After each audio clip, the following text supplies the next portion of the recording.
कल्पना कीजिए कि आप किसी व्यस्त सड़क के किनारे खड़े हैं। एक तरफ से एक चमचमाती करोड़ों की लग्जरी कार तेजी से गुजरती है और ठीक उसी समय सड़क के दूसरी ओर एक छोटा सा बच्चा फटे कपड़ों में चाय की दुकान पर जूठे बर्तन धो रहा है। क्या आपने कभी सोचा है, क्या यह सिर्फ किस्मत का खेल है या हमारी दुनिया की बनावट में ही कोई गहरी खाई छिपी है? आइए रोजमर्रा की जिंदगी के पीछे छिपे इन्हीं कड़वे सच और इंसानी संघर्षों की एक रोमांचक दुनिया में कदम रखते हैं। ये कहानी है हमारे आपके समाज की। ये कहानी है हमारे अध्याय सामाजिक विषमता एवं बहिष्कार के स्वरूप की। अक्सर हमें बचपन से सिखाया जाता है कि जो इंसान जितनी ज्यादा मेहनत करेगा वो उतना ही अमीर और सफल होगा। लेकिन जरा सोचिए, अगर सिर्फ कड़ी मेहनत ही सफलता की कुंजी होती तो पत्थर तोड़ने वाला या रिक्शा खींचने वाला दुनिया का सबसे अमीर इंसान होता।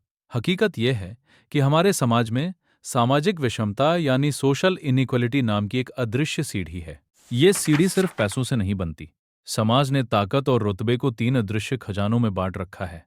पहला आर्थिक पूंजी यानी पैसा और संपत्ति, दूसरा सांस्कृतिक पूंजी यानी शिक्षा और इज्जत, और तीसरा सामाजिक पूंजी यानी आपकी जान पहचान और नेटवर्क। जिसके पास ये तीनों खजाने होते हैं वो समाज की सीढ़ी के सबसे ऊपरी पायदान पर बैठता है। सबसे बड़ी हैरानी की बात तो यह है कि ये बंटवारा लोगों ने अपनी योग्यता से नहीं तय किया, बल्कि जन्म के साथ ही समाज उन्हें किसी एक पायदान पर फिक्स कर देता है। और उससे भी बड़ा धोखा यह है कि समाज सदियों से हमें यह समझाता आ रहा है कि ये ऊंच नीच एकदम नॉर्मल और सही है। इस समाज में हम सभी ने अपनी आंखों पर एक अदृश्य चश्मा पहन रखा है जिसे पूर्वाग्रह यानी प्रेजुडिस कहते हैं। इस चश्मे की खासियत यह है कि ये हमें किसी इंसान को जानने से पहले ही उसके बारे में राय बनाने पर मजबूर कर देता है। इसी चश्मे से जन्म लेती हैं रूढ़िबद्ध धारणाएं यानी स्टीरियोटाइप्स। जैसे ही हम किसी खास जाति, धर्म या समुदाय के व्यक्ति को देखते हैं, हमारे दिमाग में एक छपी छपाई तस्वीर उभर आती है। अरे, ये लोग तो होते ही आलसी हैं, या ये तो बहुत चालाक होते हैं। जब ये विचार सिर्फ दिमाग तक सीमित ना रहकर हमारे बर्ताव में उतर आते हैं, तो जन्म होता है सामाजिक बहिष्कार यानी सोशल एक्सक्लूजन का। ये कुछ ऐसा है जैसे समाज नाम की एक बहुत बड़ी पार्टी चल रही हो, लेकिन कुछ खास लोगों के लिए उस पार्टी के दरवाजे बाहर से लॉक कर दिए गए हों। उन्हें जानबूझकर शिक्षा, स्वास्थ्य और सम्मान से दूर रखा जाता है। कहानी को थोड़ा पीछे ले चलते हैं। भारतीय समाज में विषमता को बनाए रखने का सबसे बड़ा हथियार बनी जाति व्यवस्था। जन्म के साथ ही ये तय कर दिया गया कि कौन राज करेगा और कौन सिर्फ सेवा। लेकिन इस कहानी का सबसे खौफनाक हिस्सा था अस्पृश्यता यानी अनटचेबिलिटी, जिसे हम छुआछूत भी कहते हैं। यह एक ऐसा क्रूर नियम था जहां कुछ इंसानों को इतना अशुद्ध मान लिया गया कि उनकी परछाई तक से लोग भागते थे। उन्हें सार्वजनिक कुओं से पानी पीने, मंदिरों में जाने या बराबरी से बैठने का कोई हक नहीं था। उनका जीवन बहिष्कार, अपमान और शोषण की बेड़ियों में जकड़ दिया गया। लेकिन जब रात सबसे गहरी होती है तभी सवेरा होता है। ज्योतिबा फुले, पेरियार और डॉक्टर बी.आर. अम्बेडकर जैसे नायक इस अंधेरे को चीरते हुए सामने आए। उन्होंने बगावत की मशाल जलाई। दलित शब्द सिर्फ एक नाम नहीं, बल्कि एक क्रांति का प्रतीक बन गया। आज संविधान ने छुआछूत को एक जुर्म घोषित कर दिया है और आरक्षण जैसी नीतियां लागू की है। लेकिन लोगों के दिलों से इस जहर को मिटाने की जंग आज भी जारी है। शहरों और गांवों से दूर, घने जंगलों और पहाड़ों के बीच एक और त्रासदी जन्म ले रही थी। ये कहानी है आदिवासियों की। ये वो लोग थे जिनका जीवन पूरी तरह से जल, जंगल और जमीन से जुड़ा था। लेकिन जैसे जैसे विकास नाम का दैत्य जागा, इन आदिवासियों की शांति छिन गई। अंग्रेजों ने शुरुआत की और आजादी के बाद भी ये सिलसिला थमा नहीं। बड़े बड़े डैम बनाने के लिए, खदानों से कोयला और लोहा निकालने के लिए आदिवासियों को उनके ही घरों से बेदखल कर दिया गया। उन्हें घुसपैठिया कहा गया और वे दर दर भटकने को मजबूर हो गए। लेकिन इस समुदाय ने हार नहीं मानी। उन्होंने अपने हकों के लिए तीर कमान से लेकर राजनीतिक मंचों तक संघर्ष किया, जिसका नतीजा रहा कि झारखंड और छत्तीसगढ़ जैसे उनके अपने अलग राज्य बने। समाज की इस कहानी में एक बहुत बड़ा तबका ऐसा भी था जो न तो अगड़ी जातियों में आता था और न ही उन्हें अछूत माना जाता था। ये वो लोग थे जो सदियों से खेती और कारीगरी का काम करते थे, ये सामाजिक और शैक्षणिक रूप से पिछड़े हुए थे। आज़ादी के बाद कई दशकों तक इनकी आवाज़ फाइलों में दबी रही। लेकिन 1990 का दशक आते आते राजनीति में एक बड़ा भूचाल आयोग की सिफारिशों ने इस शांत ज्वालामुखी को जगा दिया। अन्य पिछड़े वर्ग यानी ओबीसी ने एकजुट होकर अपनी ताकत पहचानी और उत्तर भारत की राजनीति का पूरा चेहरा ही बदल कर रख दिया। अब बात करते हैं उस विषमता की जो हर घर की चारदीवारी के भीतर मौजूद थी।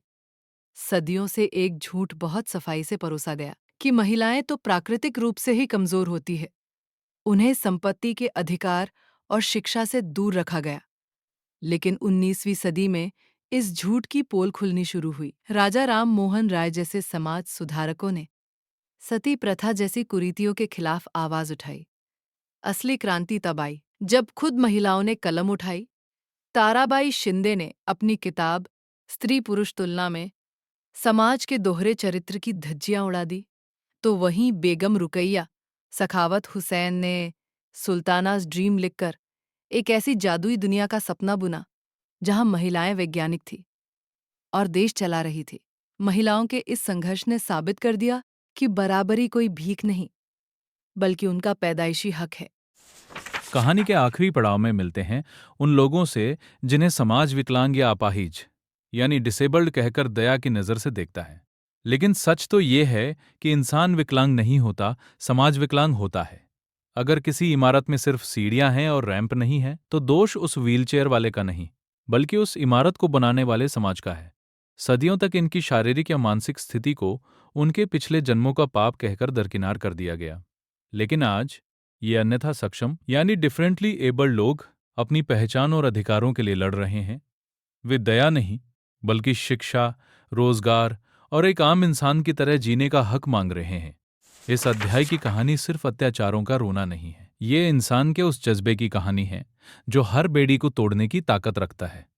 जब तक समाज में ऊंच नीच की ये दीवारें रहेंगी, तब तक समानता और हक के लिए ये शानदार जंग ऐसे ही जारी रहेगी। पूरे चैप्टर को अच्छे से समझ लेने के बाद दोस्तों, अब चलिए बोर्ड एग्जाम्स के most important questions and answer देखते हैं। प्रश्न 1, सामाजिक विषमता यानी सोशल इनइक्वालिटी और व्यक्तिगत भिन्नता में क्या अंतर है?